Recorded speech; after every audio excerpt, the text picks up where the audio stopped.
nomes todos. Nós estamos começando hoje o segundo dia do nosso colóquio, celebrando o êxito de ontem, né, em todos os sentidos. As coisas funcionaram muito bem, a qualidade das discussões foi surpreendente, a quantidade de público presencial e online foi muito boa. E hoje nós temos um evento com 4 momentos. Né? O primeiro momento é uma mesa que vai compartilhar experiências do ensino médio brasileiro, especificamente do CEP da vacina, do CEP aí Consenso. Depois nós teremos uma mesa sobre tecnologia e comunicação digital. À tarde discutiremos o analógico e o digital. E os nossos keynote speakers de hoje são um casal, né? Curiosamente, um casal. Os cientificistas, né? Luiz Santaella é a nossa maior referência nacional, semiótica, e o Wilfried Notz dividirá a mesa com ela, votado na Universidade de Cassel. Eu, sem mais delongas, vou passar a palavra para a professora Ana Nogueira, que é uma amiga de longa data, a quem eu convidei para mediar, digamos assim, reflexões do testemunho do Lúcio Massaferri e do Alfredo, né, Rodrigues, professores do CEP, entre outras atividades que exerce. Eu vou só apresentar a Ana para que ela possa apresentar o Lúcio e o Alfredo, né? A Ana hoje é terapeuta indiana, mas tem uma longa história de ensino nos Estados Unidos, né? Precisamente na high school, norte-americana, no colégio de Boston, né? Então, é muito interessante assim, esse protegimento com problemas que não são apenas ignorânicos, né? Esses são problemas de uma espécie, eu penso assim, um anacronismo na relação com a formação das nossas novíssimas gerações, que precisarão discutir conosco os agudíssimos problemas que nós temos pela frente. Eles que deveriam estar se informando para isso, infelizmente, não estão. Né? Para que essa mudança dará conta exatamente deste problema, né? E o Lúcio e Alfredo não são apenas pessoas, enfim, que estão lá no CEP, que são pensadores desse problema, né? Um professor de filosofia, o outro professor de geografia, e eu entrego o microfone para a Ana para que eles possam, enfim, ratificar tudo que eu estou dizendo.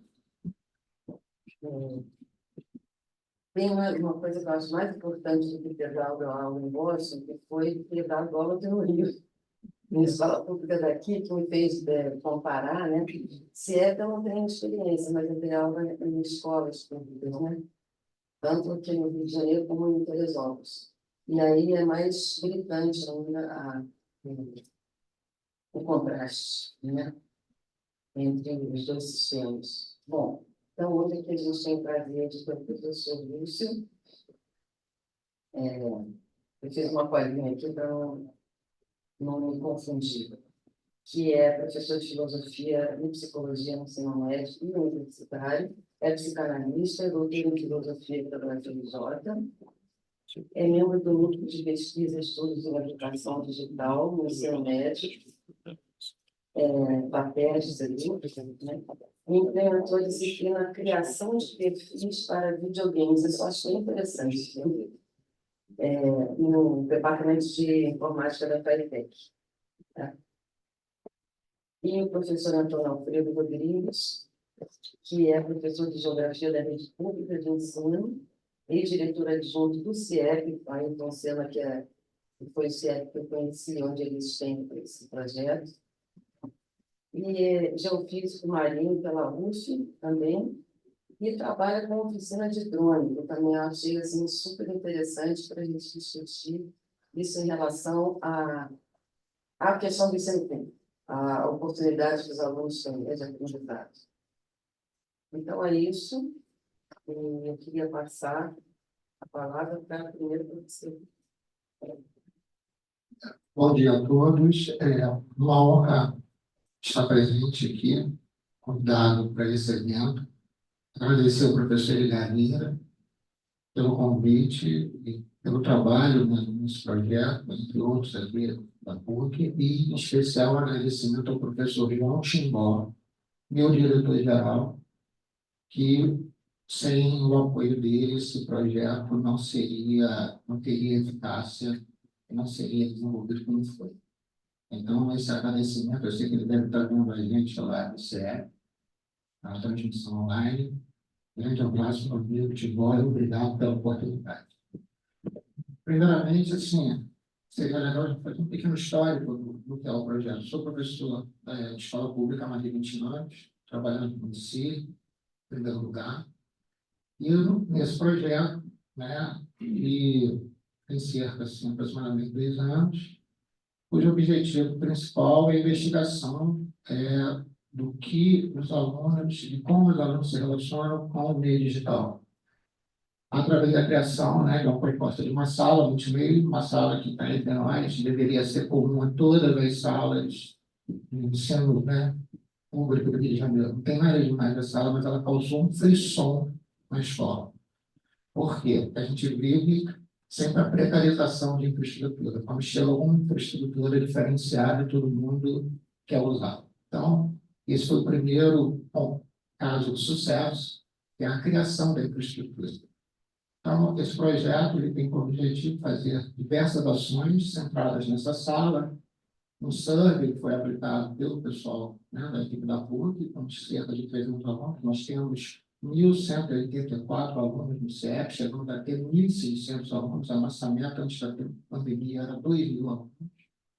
A pandemia provocou um verdadeiro desastre na nossa gestão, quando eu assumi. Eu já saí da gestão por questões pessoais, mas ainda continuamos com um plantel de alunos significativo. 1.184 é uma comunidade, praticamente todos da Rocinha, é uma escola que atende a Rocinha. E nós, como professores bolsistas, oficineiros, né, no meu caso, da subgeografia, coloquei, né, a situação de se investigar qual é o tipo de mídias, né, que eram mídias em aberto, né, mais focado em mídias sociais. Mas eu coloquei a questão do uso de aplicativos de geoposicionamento. Então, eu desenvolvi uma oficina de geoprocessamento, uma oficina de geoprocessamento e sensoramento remoto com os alunos da vacina. Em primeiro lugar,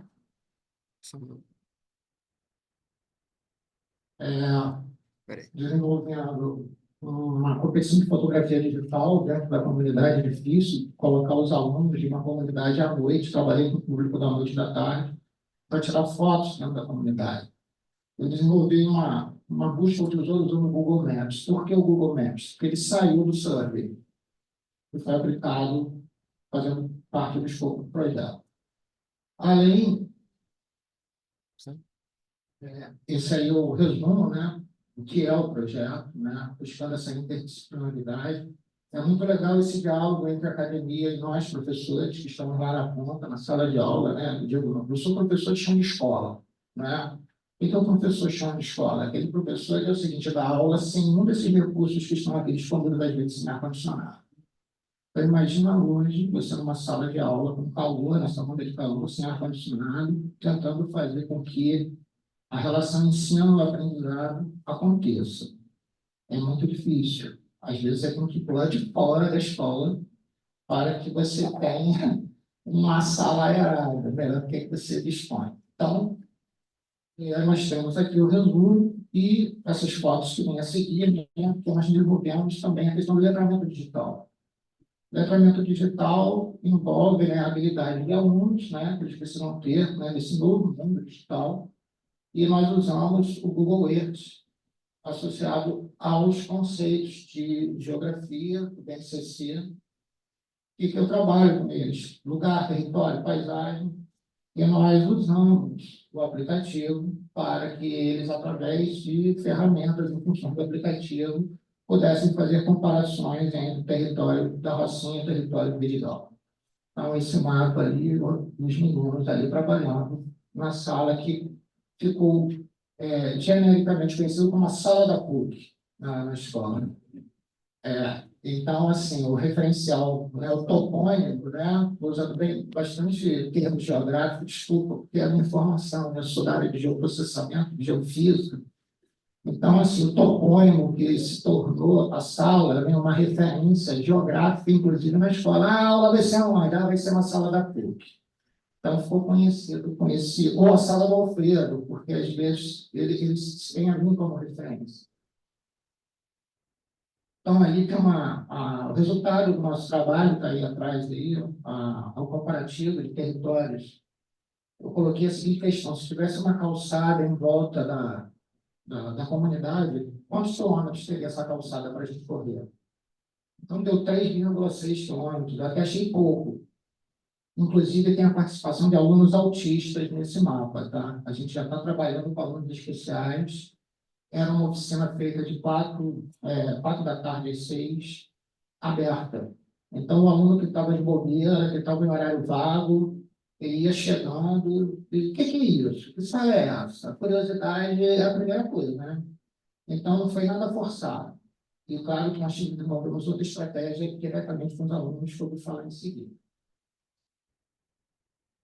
Uma das atividades desenvolvidas foi a questão do uso de aplicativos de deslocamento urbano, né? Principalmente Waze, Google Maps, coisas que eles já usam para o mercado de trabalho, que muitos são empregadores, alguns já estão desenvolvendo, né, esse tipo de trabalho, iFood, esse tipo de serviço. Eles usam, eles têm a habilidade. Então, o letramento digital envolve habilidade com novas tecnologias digitais. O problema, depois nós vamos discutir, e aí é ponto de debate, é que como fazer letramento digital com alguém que precisa de letramento formal? Eu sou professor do município. Eu sei muito bem como esse aluno chega do município no estado. Ele chega, principalmente no período pandêmico. Pós-pandêmico, eles ficaram um ano ou até mais sem ver disciplinas importantíssimas no nono ano.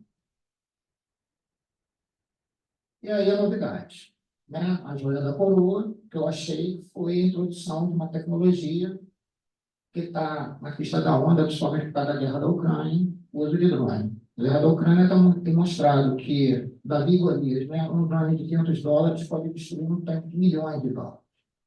Basta que você saiba fazer o negócio.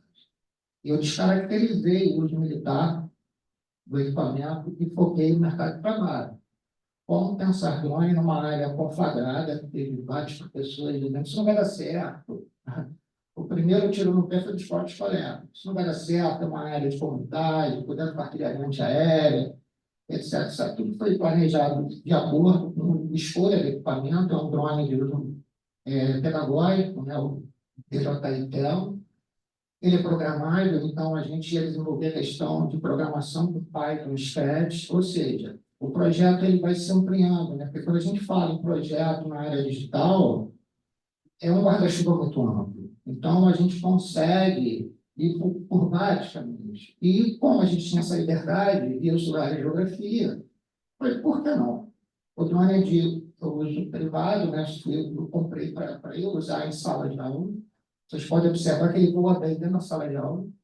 Então, eu não preciso ficar, né, usar o externo, né? Então, isso já acabava com a questão de segurança. E foquei no uso parcial, uma foto da escola, feita pelos alunos. Eu tenho até um filme gravado em 2K, mas ficaria muito extenso, né, de alta qualidade. Eu levei um ano para formar um operador de drone. O que aconteceu? Ele me mandou um garoto cabeludo, de skate. Daqui a pouco ele me manda uma foto todo camuflado na frente de um tanque. Eu perdi ele para o exército.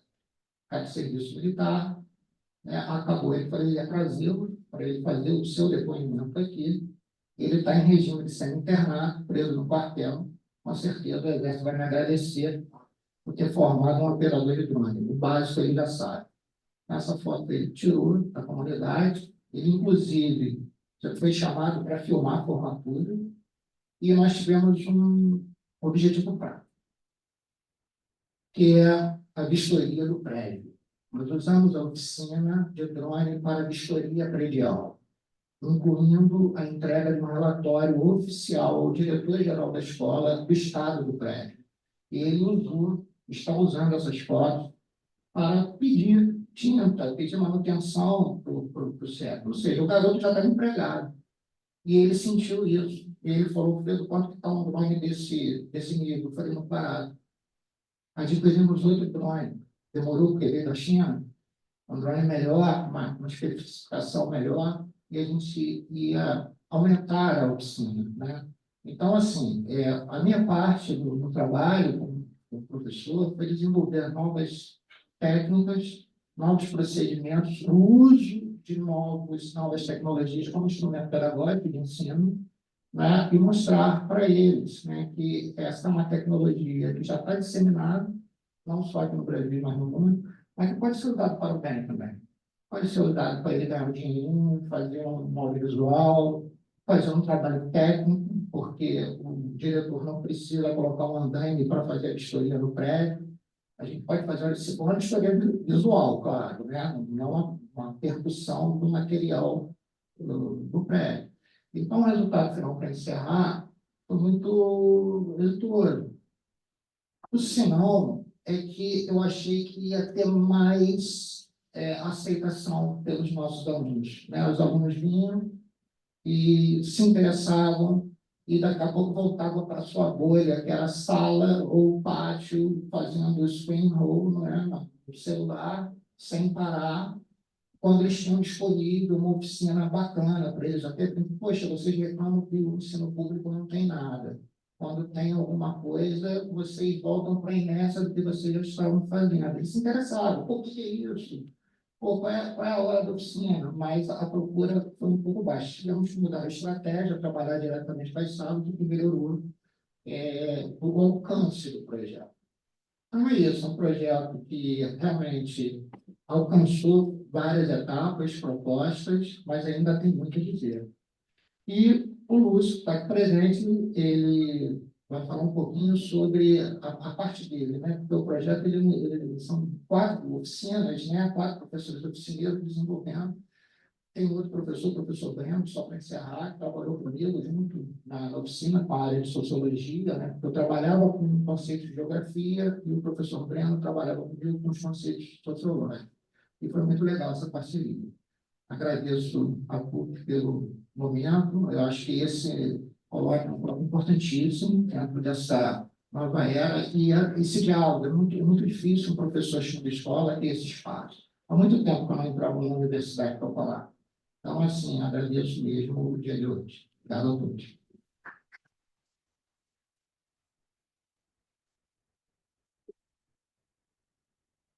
Professor. Bom dia para todos, para todas. Primeiramente, meu nome é Lúcio Massafé, né? Já foi anunciado pela Ana.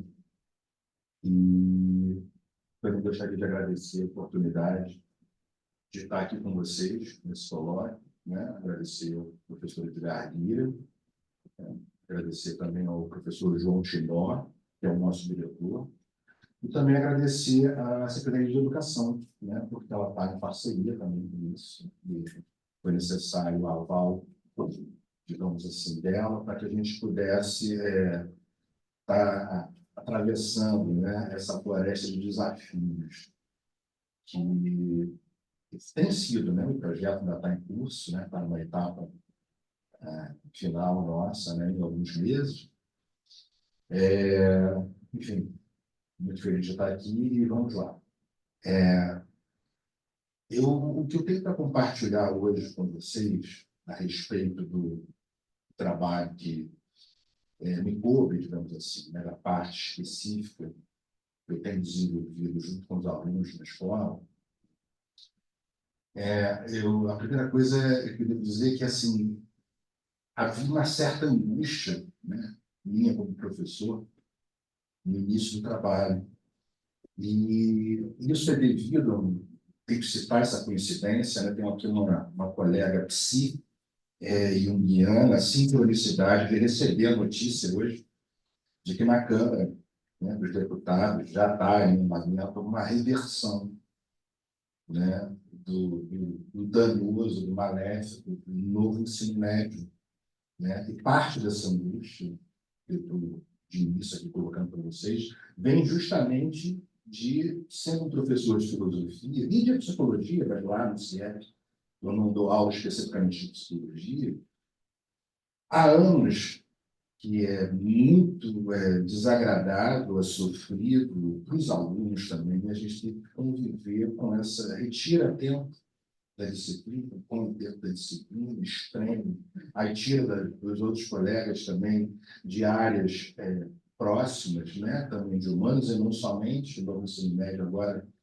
eles tentaram, estavam tirando não só da área de humanas. Então, esse foi o primeiro ponto, né? O segundo ponto ligado a esse, e que nas oficinas de aula, que foi o meu caso, né, eu trabalhei bastante nisso, junto com os alunos, né? Inclusive, mais aprendendo junto com eles do que propriamente levando algo já pronto.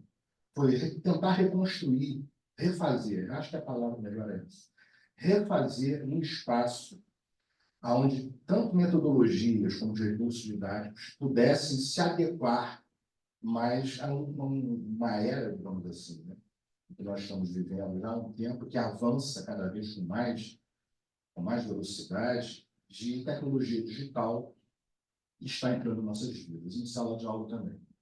Na prática, do que eu estou falando, né?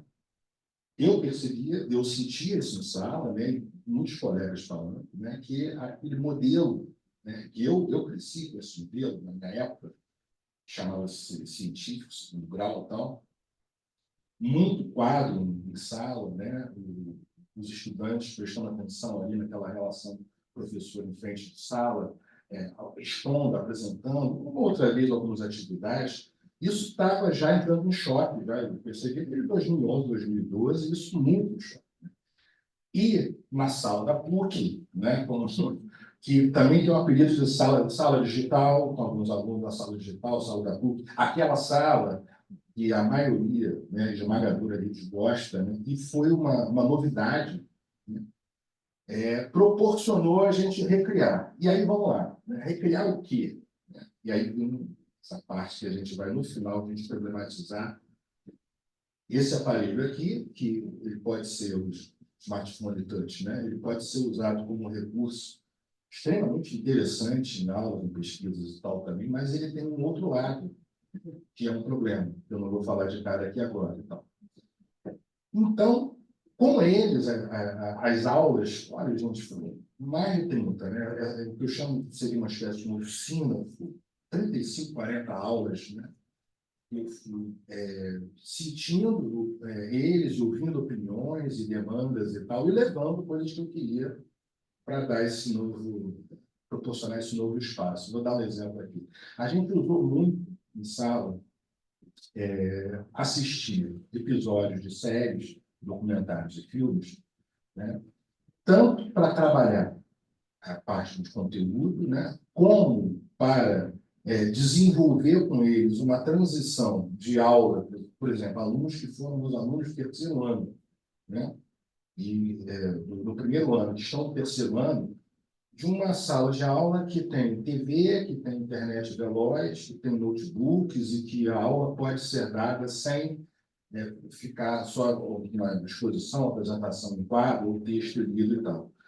E uma das séries que a gente usa muito é a Black Mirror, né? Alguns episódios da Black Mirror, que, assim, gente, não daria para usar o meu tempo aqui para descrever o que aparece, né, nas aulas, com esse desafio, viu? Porque, assim, eu confesso para vocês, quando eu falo da angústia, que no início, o novo, né? Porque eu falo assim, cara, como é que vai ser se eu escolher um filme, um documentário, uma coisa errada, né? A gente entender que isso aqui é um cinema, a coisa já está meio desandada, todo mundo de olho no celular, o professor tem que fazer quase que uma apresentação de TikTok, né? Hoje em dia está assim, se você não der uma aula de TikTok, né, o aluno dorme, fala muito assim, entendeu? Eu estou fazendo aqui uma brincadeira, mas eu já ouvi isso, né? E aí a coisa foi funcionando, né? Ela foi funcionando com problemas, depois a gente fala, né? Mas eu vou dar um exemplo agora que envolve conteúdo, né? Essa série, por exemplo, não é a única, a gente tem muito material que pode fazer isso. Só que tem que ser testado. Eu acho que tanto quanto pensar antes, teoricamente, para elaborar, isso tem que ser testado, né? E pode variar de uma turma para outra. Ao invés, por exemplo, né, um conteúdo na filosofia, né, é tradicional a gente, em algum momento, primeiro ano, em outros, você abordar, né, no caso, pegando a filosofia antiga, quando vai olhar para um autor como Platão, a alegoria da caverna, o mito da caverna, é clássico, né? Em outras disciplinas se fala disso. O Black Mirror tem diversos episódios que a gente pode começar ao contrário, né? Em vez de pegar, olha, lá na antiguidade, Platão na caverna, você começa apresentando um episódio, por exemplo, Nosedive, ou Joana Péssima. Gente, tem mais de 10 que você pode pegar. E você começa a contar, a criar o bate-papo, a conversa, ao contrário, usando aquela mídia. E acreditem, é muito interessante. Né? Mas, assim, a gente se colocando, né, com a presença ali, corpo e coração, aprendendo junto com eles. E sempre tem essa pequena tensão, que é qual tensão? São jovens que nasceram, né, dentro dessa cultura do celular touch, né, que é o smartphone. Né? Muitos eles têm uma relação com esse dispositivo que eu não preciso, nesse momento aqui, estender, basta ir no metrô e tal, que vocês vão ver. Isso, dentro de sala, se tornou uma questão. Não vou nem dizer um problema, que a coisa é tão séria, no nível, inclusive, psicológico, né? Mas tornou-se uma questão. Então, esse aspecto das oficinas, né? Das oficinas, das aulas, da oficina, eu acho que tem sido muito enriquecedor, não só para mim, né? E o feedback que eu tenho também dos estudantes tem sido positivo nisso, né? E isso não foi planejado, isso foi surgindo. A respeito da parte didática, de recursos, né, eu acho legal compartilhar também com todos os colegas, todos os colegas presentes aqui, que essa inquietação eu já vinha, e agora, já vinha trazendo comigo, né, e agora, com essa parceria, com esse projeto, com os colegas vêm realizando, né, para a gente ir tocando, eu diria que novas ideias têm surgido para questões da área da didática, das aulas. Eu desenvolvi, há uns anos atrás, para tentar já melhorar a dinâmica com os alunos, dois jogos, né? Jogos com conteúdo, um baralho de filosofia, né? Com conteúdo também de mitologia, para o primeiro ano e tal. Deu trabalho danado, nunca consegui fazer o tabuleiro, porque daí a ideia era fazer um RPG, aí seria massa. Talvez não quisessem nem terminar a aula, seria uma coisa, né? Mas é bem legal, né? E o Filosoforca, que é um jogo de forca de filosofia, com dicas imensas, que, na verdade, veio sugerido por alunos também e tal. Poder transpor, eu ainda não executei isso, né? O problema do analógico e do digital. O que é o analógico e o digital? A gente conversou um dia sobre isso. Eu não consegui transpor ainda isso para um software, um aplicativo. Inclusive, eu não tenho conhecimento para fazer isso. Porém, no Canvas, eu descobri há pouco tempo, no Canvas, é possível fazer algo que fique bem próximo do que você criar um aplicativo, assim, que seria algo muito grandioso. Né? E eu acho isso muito bom. E, assim, eu imagino que, eu estou dando 2 exemplos, que deve ser possível criar diversos instrumentos muito parecidos. Não se trata, gente, eu vou fazer uma observação aqui, não se trata, eu pensei nisso, por isso que eu estou fazendo aqui uma colocação comigo mesmo. Não se trata de levar o game para a sala, né? Uma coisa meio gamificada. Não, isso não. É de quebrar, romper com o uso desse jogo, né? Que é muito legal, e eles fixam conteúdo e trocam, romper aquela dinâmica que tinha numa aula mais parada, né? Numa aula mais cristalizada na posição do professor lá na frente, o aluno sentado olhando, tal, com jovens que, lembro, né, eles, cada vez mais, a capacidade que eles têm, né, que eles estão podendo desenvolver, de sustentar uma relação de atenção com alguém, isso está se alterando muito, né? Tem diminuído, Entram questões de técnicas de psicologia comportamental aqui, não tem intenção de discutir para esse campo isso hoje, mas de causa vício, né? E dentro de sala de aula é evidente que isso vai aparecer. Se isso aparece para tirar selfie, né, na ponta de uma cachoeira, né, a pessoa cai, isso vai também aparecer alguma coisa dentro de sala de aula. Né? Que mais? Piscinas, vão péssimo. Eu acho que dentro eu vou deixar para o final, não sei se eu falaria agora aquela questão tem uma questão que me preocupa um pouco, e aí eu acho um problema. Acho que na hora do momento das perguntas, fala isso, alguém pode perguntar. Como que é a coisa complicada? Hoje eu recebo, nós recebemos agora cedo, né? A Câmara tratou essa reversão no ensino médio, né? E para vocês verem como o grau de dificuldade para desenvolver esse trabalho, ele não é pequeno, né? Muito longe disso. Numa das instituições que eu dou aula, não cabe nomes, nada, o que interessa é o problema, né? Uma reunião de pedagógica, então, assim, me foi solicitado que evitasse, por exemplo, fazer avaliações, né? Quando fosse o momento com os alunos, onde houvesse somente texto para desenvolver a escrita, né? Ou seja, uma redação, uma dissertação e tal, que é o que eu sempre gostei, e usasse mais múltipla escolha. Motivo, os alunos eles não estão, em boa parte, conseguindo escrever. Então, apareceram muitas provas em branco, muitos trabalhos em branco, não conseguem escrever. Isso foi pedido, foi feito. Ao invés de ficar full da vida, né, com esse pedido, né, isso, como eu estou trabalhando com todos os colegas desse projeto, isso aguçou mais ainda a minha preocupação no sentido de que tem muita coisa para ser trabalhada e sem garantias de solução de resolução. Porque, ao haver esse pedido, não é demais pensar que ele deve ter sido feito, deve estar sendo feito em diversos locais e tal.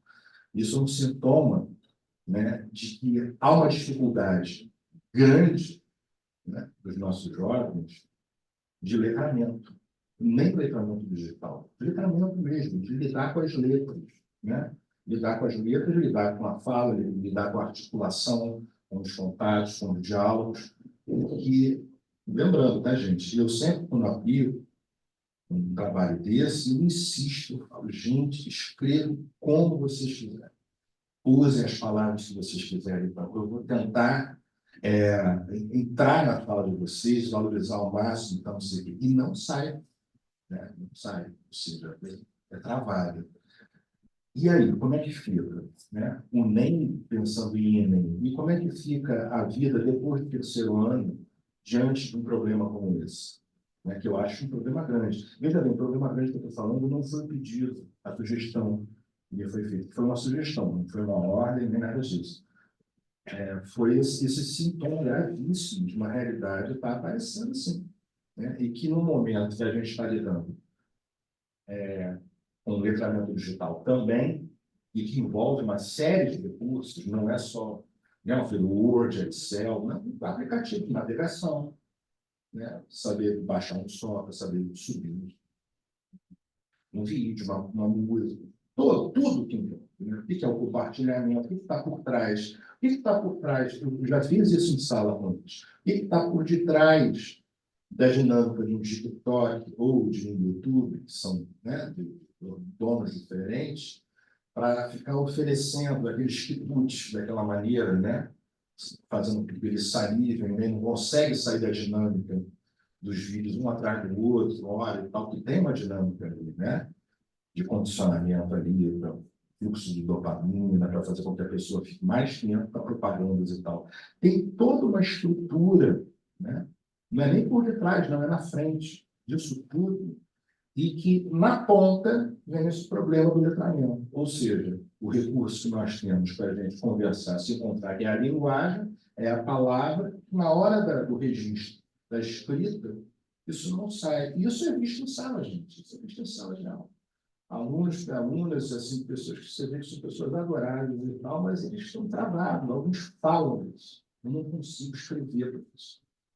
Já teve aluno que chegou para mim e eu tentando ajudar. Eu não sou professor de língua portuguesa, né? Eu não sou qualificado para dar uma aula, mas assim, eu tento, dentro, até para o Enem, repetir a redação do Enem para quem vai fazer, para quem vai tentar uma vaga na universidade pública, esse é um requisito importante, entendeu? E nesse momento que isso foi colocado, né, isso ficou como um problema, entendeu?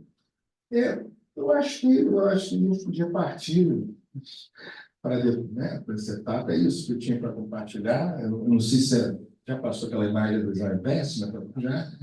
Não, eu já usei com ele João Péssima, Noisidade, vários, gente, e não só no Black Mirror, né, para fazer essas aulas e tal. E o feedback, né, desses encontros aula, eles são tanto uma roda de conversa, como produção de algum material que eles possam dar, né, sobre entendimento, articulação com algo teórico, né, dentro do percurso das séries, e a coisa tem que funcionar. Eu acho que a angústia inicial que eu tinha, de como fazer isso, como dar início, será que vai dar certo isso já passou. Agora, o problema que eu encontro é mapear e pesquisar mais e mais material disponível nesse formato, né, para poder usar, inclusive de áudio, que eu ainda não experimentei só. Eu sei que tem uma oficina de podcast lá, né? E para poder usar essa parte que não usa imagens, mas só áudios, pode ser usado também com eles, né? Coletivamente que eu falo, não é só individual. Eu acho que é isso, a gente pode agora para a etapa das perguntas, né? Muito obrigado por vocês estarem aqui, por terem me escutado. Né?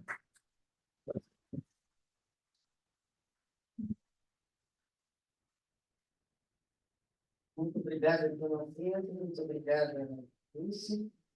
E eu anotei algumas coisas aqui que me chamaram mais a atenção. Eu queria começar por uma, que é onde você terminou, que é a diferença dos objetivos, né, do uso da tecnologia. Na minha experiência como professora, é uma coisa limitada, mas foi a minha experiência nos Estados Unidos e a experiência de vocês aqui, o que vocês propõem aqui, né? Porque e aí isso tem a ver com o TikTok, todas as coisas que você falou.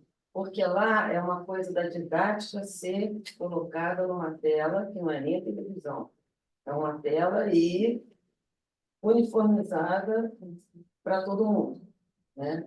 É um material tipo TikTok, vai página, página, página, com foto e texto, né? Eu acho que está dentro dessa ideia, né? E a diferença do trabalho de vocês, que usa a tecnologia, mas de uma coisa mais reflexiva, né? Para usar a mídia social, o que está acontecendo, para os alunos fazerem a sua própria reflexão, né? Isso acho que é uma coisa importante. Uma coisa que eu achei bem interessante também foi o trabalho do Antônio Alfredo, foi a questão da imagem, né? Porque a imagem da Rocinha, junto com o Vidigal, não sei se vocês lembram da projeção, a dimensão das duas favelas, que tem gente que chama de comunidade, aí varia, né? É uma coisa impressionante do ponto de vista social, da dimensão urbana. Então, acho que isso é legal também para a própria reflexão dos alunos, né? E eles ocupam aquela área enorme, sem contar as outras favelas do Rio, né? Mas só ali, né? E a aplicação da múltipla escolha, que você falou também, isso é uma coisa que eu esqueci de falar. Na minha experiência de dar aula na high school lá nos Estados Unidos, na área de Boston também, né? Mas lá é muito unificado, tudo. É só múltipla escolha, não tem. Tem uma ou duas questões dissertativas. Não sei se alguém aqui tem uma outra experiência, né? Nos Estados Unidos, como, por exemplo, como professor na área pública, né?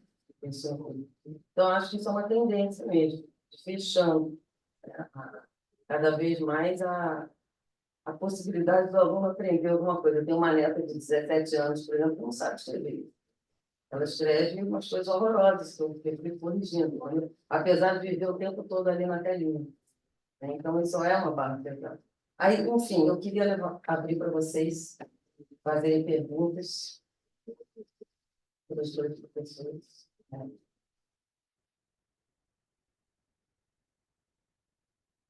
Aí eu não sei como é que funciona, você leva lá? O microfone sem Olá, bom dia. Eu sou Clarice de Souza, professora do Departamento de Informática, aposentada. Muito obrigada, professores, pelas super reflexões. Eu queria, muito rapidamente, compartilhar com vocês uma dúvida. Em 2010, de 2010 a 2015, eu trabalhei com uma escola pública, o Colégio de Aplicação da UF e algumas escolas aqui no Rio, num projeto de letramento digital que a gente chamava na época de raciocínio computacional. A ideia é um pouco fazer a ideia aparente era aprenda a programar. Nós anunciamos essa ideia, está aqui do meu lado a Ingrid Monteiro, que fez uma tese de doutorado em cima disso, da computação como uma autoexpressão, quer dizer, na realidade de você começar a programar como uma maneira alternativa de se expressar socialmente. Eu sou formada em letras, eu compartilho totalmente a angústia de vocês com o problema de letramento. Então, a minha grande preocupação é o analfabetismo funcional. Então, a expectativa que eu tinha naquela época, e faz bastante tempo, né, era de que, de alguma maneira, a gente começando a mostrar que você pode pegar uma linguagem, mesmo que seja de programação, para expressar o que você pensa, e o que você acha, e o que você quer causar nos outros, né? Quer dizer, você influenciar os outros através de interfaces de programas, que é a minha área de pesquisa, poderia ser uma alternativa, e ainda tem muito mais a falar sobre isso do que eu. Hoje em dia, eu acho que eu estou aposentada, mas se eu fosse fazer de novo esse projeto, eu acho que eu faria uma modificação nisso. Eu chamaria os professores e alunos para fazerem um design de tecnologia com a gente, para começar do zero. Assim, não levar uma tecnologia para a escola, mas chamar a escola para desenvolver uma tecnologia que a escola acha relevante. Então, eu gostaria de saber se vocês acham, como vocês acham que isso seria recebido. Vamos responder. Bom, concordo contigo em relação que é melhor um saber construído do que um saber pronto. Então, nós temos uma oficina já desenvolvida há um certo tempo de robótica, um kit da robótica, onde os alunos aprendem a construir, né, virou modinha, né, campeonatos de robô e tal, e o CIEP se inscreveu no dele. Os professores, o diretor 4, professor de física, foi responsável por essa ação. Então, concordo que você construindo dentro da escola, até por isso que eu coloquei a ideia do Python e do Scratch. O drone, como ele é programável, esse tipo de aparelho que eu escolhi, que é um drone pedagógico disseminado nas escolas americanas, veja bem, a desigualdade social é tão grande que a gente está na época dos Flintstones, ainda, daquela lascada. Em relação a você dar aula, a maior parte da nossa aula são dispositivos, cuspe, agora é cuspe canetinha, desculpa falar desse jeito, né? Isso quando a canetinha funciona. Então, assim, a gente está sempre, sabe, uma demanda muito grande de novidades e junta a questão do letramento. Então, assim, a minha intenção era trabalhar com a linguagem Python Scratch como uma forma de letramento, porque tudo é linguagem. Estamos discutindo, né, Lúcio, né? Ele coloca a tecnologia é uma forma de linguagem. E a gente está permeado dela, como diz o Milton Santos, né, grande geógrafo, né, o meio técnico-científico, né, que faz parte. Né? Então, eles se acostumarem com esse tipo de linguagem de maneira construída melhor. Mas, geralmente, isso já vem de cima para baixo, vem, né, como um projeto desse, um professor meio, quero fazer algo diferente, vou trazer um aparelho para ter uma alternativa. E uma outra questão que eu queria trazer para esse colóquio é que a gente tem uma política de manutenção dos equipamentos, tudo se estraga, tudo quebra, tudo vivo que a PUC não tem um departamento de conservação, de manutenção, para que numa aula, isso não fique um ar-condicionado não esteja falhando, o computador não esteja quebrado. Mas as escolas públicas, todo e qualquer aporte de recursos ou de projetos, eu não quero jogar a água, né, no negócio não, mas é para um caso a se pensar. A prefeitura tem a toda conservando para a questão de infraestrutura. Eu estou falando isso porque eu já fui gestor. A gente, quando já foi gestor, tem um olhar holístico para essas coisas. Então, além disso, de não contribuir ou contribuir menos do que uma construção coletiva dos próprios alunos, vamos montar um drone próprio. Pode ser a próxima etapa. A programação com o Strat Python seria muito mais interessante. Então, nós temos N dificuldades do próprio aluno de chegar na escola, a dificuldade que ele quer arrumar um emprego, aí vem as Forças Armadas, que eles estão em idade de prestar serviço militar, como eu falei. Eu perdi meu grande monitor. Ele estava assim, professor, me dê mais conteúdo de geoprocessamento. Me dê mais, eu quero referência, porra. Eu estou acostumado ao aluno levantar o braço e pergunta, eu não posso ir ao banheiro. Então, assim, quando você pega uma motivação extraordinária de um garoto, eu tenho um trabalho com quantidade, eu não sou coisa, eu trabalho, né, com essa questão, às vezes, com a duplicação do conhecimento, com a replicação do conhecimento, esse aluno ia fazer isso. Então, assim, dificuldades imensas. Então, eu concordo contigo que é difícil você construir algo que falta de estudo. A gente tem que contratar sempre algo e as coisas quebram, quando o professor vai usar já não tem mais. Então, há uma intermitência dos processos. Tá? Então, não sei se eu consegui responder.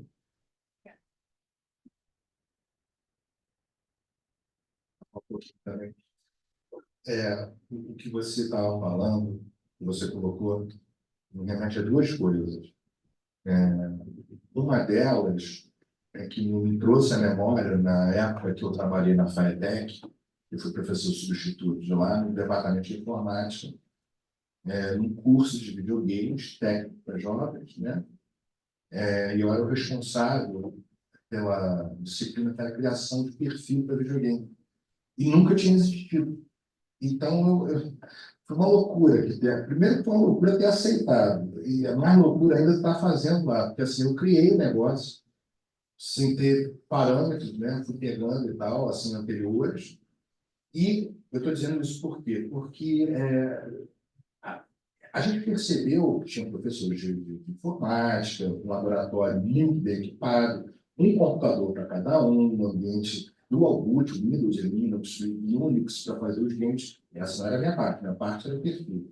E eu detectei neles um prazer muito grande, né? E um investimento ali, colocando na linguagem deles a criação dos perfis, de entender o que é um perfil, o que é um personagem. E eu pude visitar partes teóricas da filosofia e da psicologia sobre isso até antiga. Gostaram. Né? Falando de Aristóteles, rapidinho, para jovem, tá? Da poética, do teatro, depois do cinema, né? Hoje em dia, criação e tal. E eles entravam, as aulas eram muito legais, né? Mas tudo dentro do contexto de jovens que estariam equivalente ao terceiro ano, né? Curso técnico e tal. Ou seja, eu estou dizendo isso porque é um mundo que seria maravilhoso se isso pudesse, eu acho que, ser expandido, né? Na nossa educação, nesse período, e me fez lembrar, veja só, isso veio na minha cabeça, né? Uma pessoa, uma pensadora, que eu acho muitíssimo interessante, não sei se você conhece, a Renata Ávila. Ela é advogada, ela é especialista em tecnologia, né? Em patentes e tal, ela é advogada do Julian Assange. E a Renata Ávila, eu tive a oportunidade e o prazer de assistir uma conferência dela, fazer perguntas e tal. Ela defende exatamente isso, mas também com os povos nativos, porque ela é guatemalteca e ela diz que esse tipo de educação né, em que os jovens podem tratar as tecnologias como uma linguagem, ele tem que ter acesso, tem dispositivo também. Isso é o que deveria ocorrer, porque há pessoas que custa dinheiro, né, gente? É caro.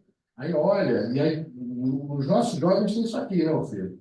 A galera e olha lá, né? De vez em quando você acha um em casa tem um computador e tal. Mas, assim, como que a grana, o recurso financeiro, ele entra com uma barra aí, né, para algo que não é do campo da linguagem, né? E que, inclusive, pessoas que têm acesso a isso tratam isso como assim, isso aí é uma questão do técnico de informática e tal, como se a própria pessoa ela não pudesse entrar ali, e aquilo, ela está ali, ela aprendendo tudo aquilo ali e tal, de repente ela vai descobrir que aquelas linguagens ali não são estranhas a ela, né? Ela vai entender um sistema operacional, ela vai entender uma página e tal, e o trabalho que a pessoa exerce, né, dentro daquela sociedade vai poder ser colocado de uma outra maneira, e aquilo vai surgindo várias coisas. Então, me lembrou a fala da Renata, que é rara. Eu, particularmente, não ouço muito isso, né? Eu ouvia, por causa do meu interesse, né, pelo Laçange e tal, e aí queria só marcar essa experiência, né? Obrigado por ter levado essa questão.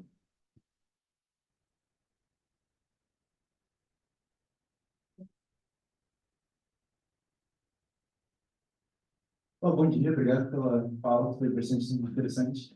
Eu queria falar mais do professor de filosofia, mas se o senhor quiser comentar também, mas é uma fala mais voltada para o senhor, porque você relatou uma experiência, você usou dois tipos de mídia muito diferentes para fazer um tipo de ensino de filosofia para os jovens. E existe uma diferença fundamental entre essas duas mídias, que uma é de uma reflexão passiva e a outra de uma reflexão ativa, né? O jogo e o filme, a série que a gente estava falando. E aí, numa perspectiva de Wittgenstein, de filosofia, como jogos linguísticos que acontecem em contato uns com os outros, você conseguiu perceber algum tipo de influência da mídia nos tipos de jogos filosóficos que aconteceram naquele grupo, entre você e entre eles, nas dinâmicas, e se isso é interessante ou importante de se mediar da turma e trabalhar essas duas óticas de como as mídias hoje se apresentam para os consumidores delas no meio digital?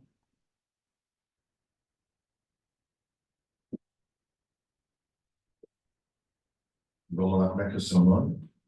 Daniel Chaves. Daniel. Obrigado, Daniel, pela questão que você levantou. Bom, vamos lá. Eu vou usar como exemplo, mas pode ser os dois, baralho e filosofia, né? Principalmente o baralho, a ideia, tem é totalmente diferente a dinâmica, realmente. Alguém fala assistir, né, um episódio daqueles que a gente passou, como é que ocorre depois das discussões, como é que rola a dinâmica com um jogo de baralho, com um jogo, é totalmente diferente. Agora, os objetivos, eles também têm uns aspectos diferentes. Por exemplo, no jogo, o baralho chama-se Filosofando, o aluno que deu o nome, tá? Ele batizou o jogo. O Filosofando, ele tem uma questão um pouco de uma competição, né? Ele divide-se em grupo, e, assim, raras vezes a coisa é tão intensa que já teve discussão braba, né? No jogo, ainda mais quando tem as perguntas geológicas. Elas não são múltipla escolha, valem mais pontos de propósito. Então, eles têm que demonstrar, falar, olha, se vocês demonstrarem aqui, explicar, não sei se vocês conhecem, se vocês conhecem o problema de atravessar a galinha, o milho e a raposa. Essa é uma das que eu uso, e é um alvoroço completo. E eu falo assim, você tem que demonstrar aqui. Demonstrar é um ponto e meio e tal, não sei o quê. Então, cria aquela coisa de desenvolvimento, né, e de troca entre eles, às vezes até de briga, porque eles querem vencer e eles querem vencer. E quando eu faço isso, independente de ter algum equívoco ou não, eu sempre penso na questão do Enem, dos que querem. Né? O Enem não é uma competição. O Enem, você vai disputar uma vaga, um concurso, né? Como todo concurso público. Pode não ser uma competição ali naquela hora, dividindo em grupos e tal, mas tem um aspecto de você se preparar para você alcançar, né, uma pontuação X e tal. Mas tem um aspecto também, só para concluir em cima da tua questão, que é o porquê eu escolhi um conteúdo. Né? A linguagem usada que está colocado ali é escolhido por mim, né? E por que isso? E aí eu penso numa questão da transmissão, que é um problema dentro da solução, né? E, principalmente diante desse problema aqui, né? Que isso aqui é bom e tem o outro lado da moeda que é um problema, né? Por quê? Como fazer com que alguns deles joguem, mas que não seja um mero jogo, né? Ou seja, seja algo que ele vai poder, ou ela vai poder, absorver, trocar, registrar, ou memorizar mesmo daquilo ali, como algo que não é só vamos ver quem ganhou e tal. Quando o professor está com grana, recebeu o salário, tem caixa de bombom, às vezes distribui, mas as aulas que a gente está construindo, isso está sendo construído da gente.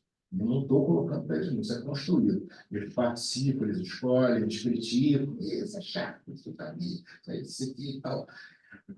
Quando é um exemplo, um episódio do Black Mirror, que tem vários bons, a coisa é um pouco mais complicada. Para mim, para eles, não. Por quê? Porque como eles têm que assistir, você não vai entender se você não ficar ali olhando. Então, a dinâmica da discussão é inevitável que eu também tenha que entrar ali para ajudá-los a puxar um debate, uma conversa sobre. Muito embora, gente, aí eu vou falar, esse tipo de mídia ali, ele é tão bem feito que alguns problemas estão na cara já, né? E esse livro já se identifica, mas é muito diferente. Detalhe, só para fechar a resposta, né? No Filosofia, por exemplo, tem um problema que eu tento solucionar conversando, né? Que é como tirar eles do jogo. O jogo de forca é conhecidíssimo, né? Mas como tirar eles da questão só do jogo, né? Isso não é uma forca comum, é a dica, né? E aí dá um trabalho danado, porque a dica da rodada ela é uma uma mini, uma miniatura, um resumo por exemplo, de uma questão do Enem. Entendeu? Mas um hiper resumo, sabe? Então, a dica ela é fundamental para que se preste atenção no jogo. E não adianta você acertar se você sair só chutando a letra e tal. Você fez o jogo da letra, né? E você ganha. Não. Você tem que associar a dica que eu coloquei, né? Confiado que eu estou dizendo, evidentemente, e aí acertar e aquilo ali fixe. E realmente fixe. Fixe. Aconteceu uma coisa muito curiosa com o jogo do baralho, que um aluno veio falar comigo. Ele passou no Enem, né? Nós fomos para o UERJ, falou, professor, você não acredita. Eu acertei o nome daquele cara, Demócrito. Gente, na questão de escolha, eu tive a fé. Só professor de filosofia é meio louco, né? Demócrito de Abdera. Mas, enfim. E ele tinha um nome tão diferente, tão, né, atomista, e caiu no Enem no ano seguinte. Foi uma vez só. E ele ficou todo prosa. Quando bateu atomista, átomo e tal, ele já olhou e falou, esse aqui. Tá, mas ele contou para mim e foi muito legal essa troca, porque eu falei, bom, esses feedbacks vão aparecendo, né? E é legal, isso é uma coisa pequena. É isso, obrigado, Henrique.